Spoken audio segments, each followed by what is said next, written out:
We just attended the Versailles Grand Masked Ball for the very first time. Spoiler alert, it was amazing. Here are some of my thoughts as somebody that has been to the Venice Carnival twice. Okay, so first up, the tickets. Grand Masked Ball is actually not the only dress-up event at Versailles. They have a couple of them throughout the year.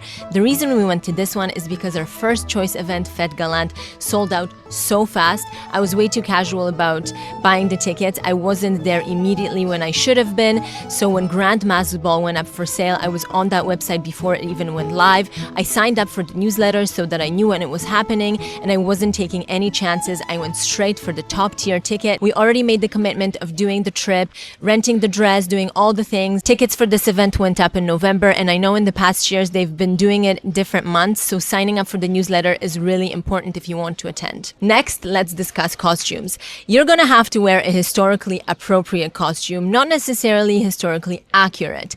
We noticed at this specific event that the rules concerning costumes were a lot looser than some of the other events that we have attended, and especially a lot looser than some of the other events at Versailles. We were literally spotting sneakers all over the place. Girls were telling us that they were getting their dresses on Amazon. Everyone looked beautiful, but just so that you are aware, it's not that serious. We rented our costumes in Amsterdam at a costume shop and then drove down from Amsterdam to Paris to attend the event. Now, the event itself. I would say that the event is broken up into three distinct parts. The first part is going to be in the gardens before the party, then the party itself, and then the after party back at the gardens. There is very little information to be found online about the event itself, maybe unless you speak French, but I even found it hard to find people in person at Versailles itself when I was here with my mom a few months ago, to find anybody to be able to ask about the run of show or the things that I can expect when we were going to come here. So you're really going to have to extrapolate all of your information from people that have been to the event, that have experienced it firsthand, and I'm going to tell you. On the ticket itself, there is an 8:30 time. It's kind of ambiguous. However, the gardens are open to the public because Versailles has a fireworks show every Saturday during the summertime. So the gardens are open to everybody. We actually originally thought that we were going to have the gardens to ourselves and it was going to be just people with costumes wandering around. It was going to be so magical. It was still magical, but it was kind of not what we were expecting. There were people showing up at like 7 p.m. already, and we actually found out that for extra $30, you could come even earlier and do kind of like a semi-private tour of Versailles.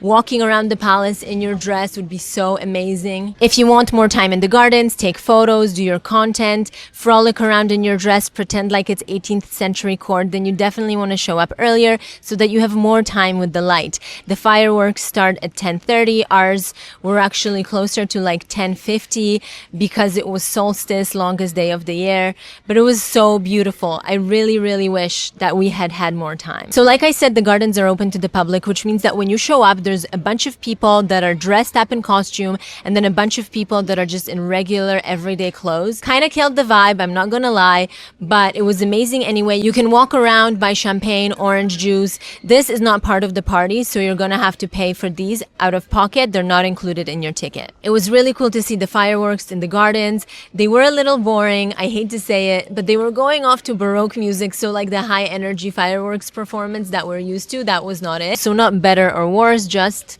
different. After the fireworks finished, all of the regularly dressed public exited the gardens and all of the costume people were ushered towards the orangery. This is where the party was taking place. There's an indoor area, there's an outdoor area, tons of room to move around and explore.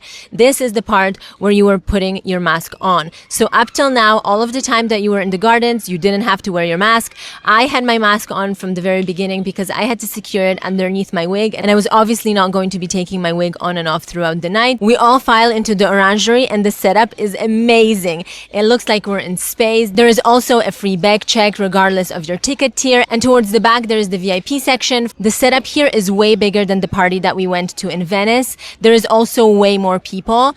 This whole thing is basically a rave. Let's call it rave light maybe, because there was still a lot of pop music. You do need to stay up all night basically. This is like a 12-hour event. And then the dancing portion is broken up by like visual dance performances that happen every like roughly half an hour or so. The age ranges span from like really young to like seniors basically. I would say that it's really great to be able to have time to kind of rest in between because you're going for 12 hours. Conserving your energy is really important, and especially for us, we were taking photos and we were still kind of going on jet lag. We didn't get a lot of rest throughout the day. So it was very appreciated to be able to have that time to like chill or go to the bathroom or get drinks and food and not feel like you're missing out on any action. Back to the tickets for a second, because last year people were saying that VIP tickets were not worth it. But I don't know about the other VIP tiers, but the Fantastique tickets that we got were so worth it. We got unlimited food, unlimited drinks. We had a separate area for our bathroom with no lines.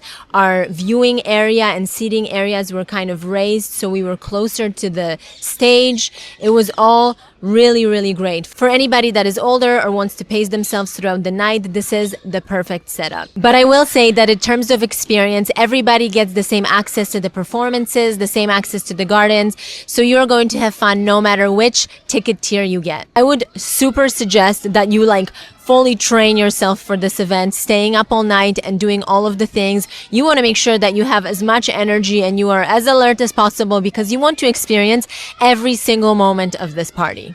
5:30 a.m. rolls around and everybody moves to the main garden area for breakfast and a DJ set. The breakfast itself is a little American continental, if you know what I mean. Dry pastries and a basic coffee and basic orange juice from concentrate. But the vibes, way more than make up for it. One of the most beautiful and honestly unexpected moments of the entire night happened at the very end when you exit the party. Right across from the exit gate of the palace is this beautiful field with a lake, these trees. The sunrise sky is so gorgeous. The girls are running out in their dresses, frolicking and lying in the grass. It all looks like a painting. It's so gorgeous. And one of the biggest regrets that we have now is that we didn't stick around long enough to do more people watching. We went and we took photos in the field and it was all beautiful, but I'm like, I could have been there for hours. But at that point of the day, when you're like so tired after the whole night and you're like, we made it, you just don't even think about it. Now in retrospect, oh man, it was just gorgeous. Like that scene in Marie Antoinette when they're partying and then they're sitting at the lake watching the sunrise. That was it. That was the moment. It was wow, just wow, so beautiful. Another perk of our Fantastique tickets was VIP parking at the palace. So after all is said and done, we just walked back to the car, drove back to Paris, took about 30 minutes on Sunday morning. There is no traffic, was super fast, went back to bed. Overall, the entire night was absolute perfection. I'm gonna be down in the trenches again, trying to get tickets to the event next year. So I'm gonna see you guys at the front lines.